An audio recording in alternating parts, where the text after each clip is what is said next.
1971 के युद्ध का क्लाइमैक्स 16 दिसंबर शाम 4:31 का था।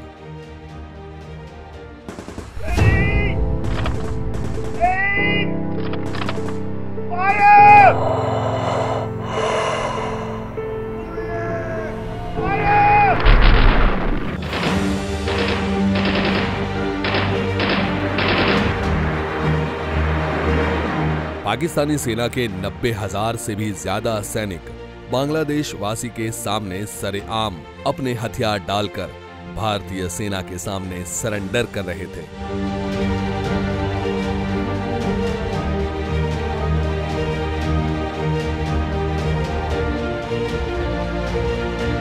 पाकिस्तानी सेना दुनिया की पहली सेना है जिन्होंने सरेआम शस्त्र डालकर आत्मसमर्पण किया हो।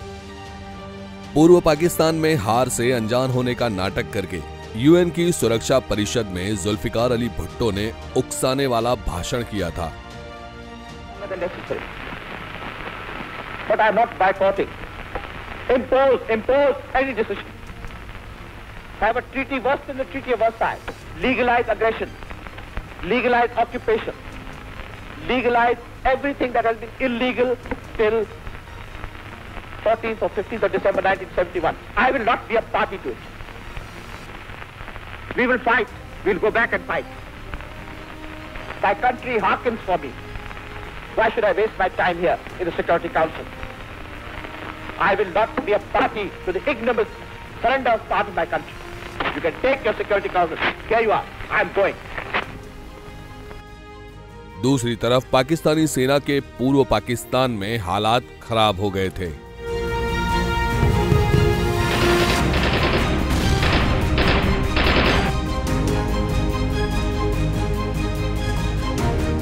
सोलह दिसंबर की सुबह जनरल मानेकशॉ ने मेजर जनरल जेकब को फोन करके ढाका की पाकिस्तानी सेना को सरेंडर करवाने का निर्देश दिया था, जबकि इनके 3 दिन पहले 13 दिसंबर को लेफ्टिनेंट जनरल नियाजी ने अमेरिकन दूतावास द्वारा मानेकशॉ को युद्ध विराम की तैयारी होने का संदेशा भेजा था, जबकि उन्होंने हथियार छोड़ने से इनकार कर दिया था। जबकि 15 दिसंबर को जनरल मानेकशॉ ने युद्ध विराम के लिए हामी भर दी थी। उन्होंने सरेंडर एग्रीमेंट की 4 कॉपी ड्राफ्ट करवा के रखी थी। जनरल जेकब अपने स्टाफ के साथ ढाका पहुंचे थे। उनके पास सरेंडर एग्रीमेंट के अलावा कुछ नहीं था।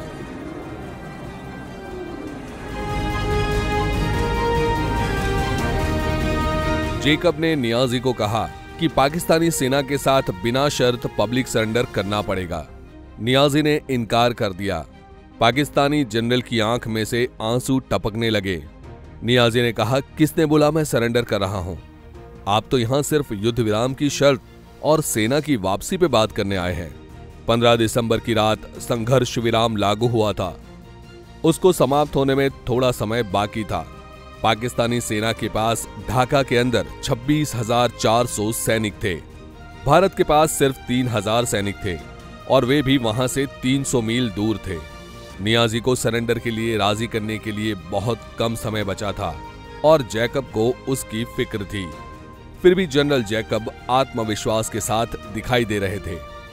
नियाजी के सरेंडर के इनकार बाद की रणनीति पर वे सोच रहे थे। उन्होंने नियाजी को बताया कि सरेंडर से इनकार पर भारतीय सेना पाकिस्तानी सैनिकों और उनके परिवार की सुरक्षा नहीं कर सकता। निर्णय करने के लिए नियाजी को जैकब ने 30 मिनट का समय दिया था। 30 मिनट बाद मेजर जनरल जैकब फिर से नियाजी के पास आए और उन्होंने पाकिस्तानी जनरल को 3 बार पूछा कि आपको सरेंडर की शर्त मंजूर है।